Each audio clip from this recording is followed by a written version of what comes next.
Hai baby. Ketemu lagi di channel YouTube Bu Andri. Bagaimana kabar kalian hari ini? Semoga adik-adik selalu dalam keadaan sehat ya. Kali ini kita akan lanjutkan membahas materi tentang pecahan, yaitu bentuk-bentuk pecahan. Sebelumnya, jangan lupa berdoa terlebih dahulu ya, supaya apa yang kita pelajari kali ini bermanfaat dan menjadi berkah. Oke, let's check it out.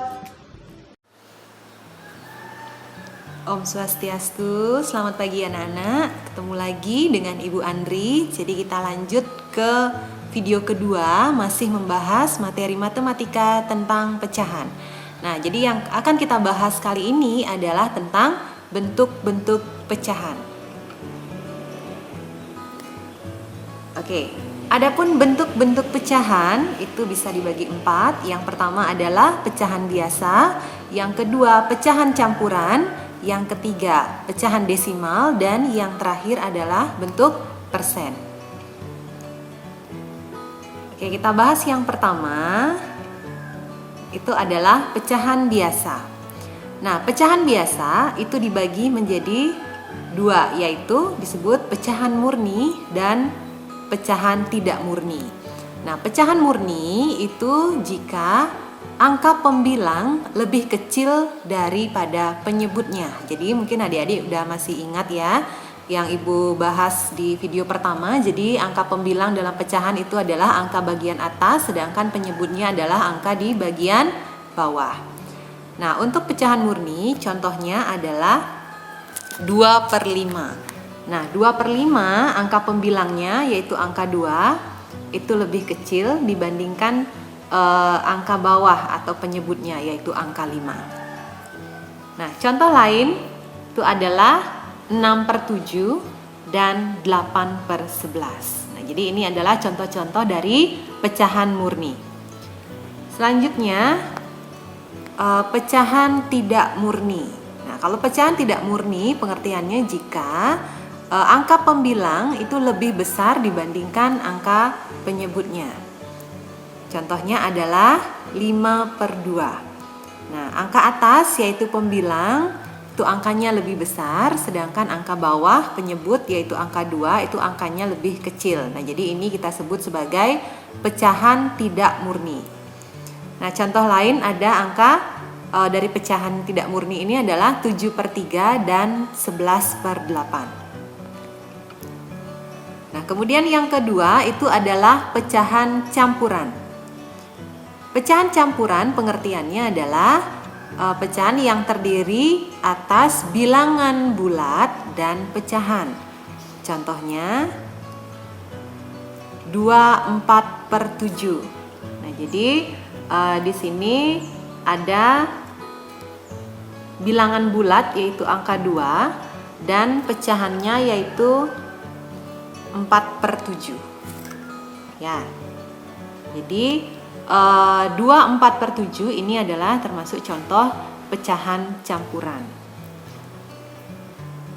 Nah, jika dirubah menjadi pecahan biasa, ini sama dengan 8/7. Dapatnya dari mana ya? Coba adik-adik perhatikan. Jadi nah, antara bilangan bulat dan penyebut 7 dengan 2 nanti ini dikalikan ya, kemudian hasilnya itu dijumlah ya, dijumlah atau ditambah dengan angka pembilang. Misalnya 7 dikali 2 sama dengan 14. 14 ditambah 4 hasilnya adalah 18. Pernya tetap angka penyebutnya yaitu 7. Jadi 24/7 jika dirubah menjadi pecahan biasa itu hasilnya adalah 18/7. Nah, jika pembilang lebih besar dari penyebutnya, maka pecahan biasa bisa dirubah menjadi pecahan campuran. Contohnya di sini ada 7/3. Jadi angka atas atau pembilangnya itu angkanya lebih besar daripada penyebut yaitu angka 3. Jadi ini bisa kita rubah ke bentuk pecahan campuran. Caranya gimana? Tinggal membagi saja adik-adik ya. Jadi di sini ada 7/3. Jadi Ibu tulis di sini ya. 7 kita bagi 3. Ya, jadi hasil terdekat adalah 2. Nah, 3 dikalikan 2 itu hasilnya adalah 6. Nah, ini dikurangi, jadi sisanya adalah 1. Nah, untuk sisanya tinggal dituliskan sebagai pecahan, itu sebagai angka pembilang per penyebutnya tetap angka pembaginya, yaitu angka 3. Ya, jadi kalau kita rubah 7/3 ke dalam bentuk pecahan campuran, jadi 7/3 itu sama dengan 21/3. Sudah jelas adik-adik ya? Oke, kita lanjutkan ke yang ketiga adalah pecahan desimal. Nah, yang disebut pecahan desimal adalah pecahan persepuluhan, perseratusan, perseribuan, dan seterusnya yang ditulis menggunakan tanda koma. Contohnya adalah 0,5. Jadi adik-adik perhatikan angka di belakang koma itu ada satu angka di belakang koma, berarti ini adalah bilangan desimal persepuluhan. Jadi 5/10. Kemudian yang kedua adalah 0,25. Jadi di sini ada dua angka di belakang koma. Ini adalah perseratusan 25/100, dan yang terakhir adalah 0,125.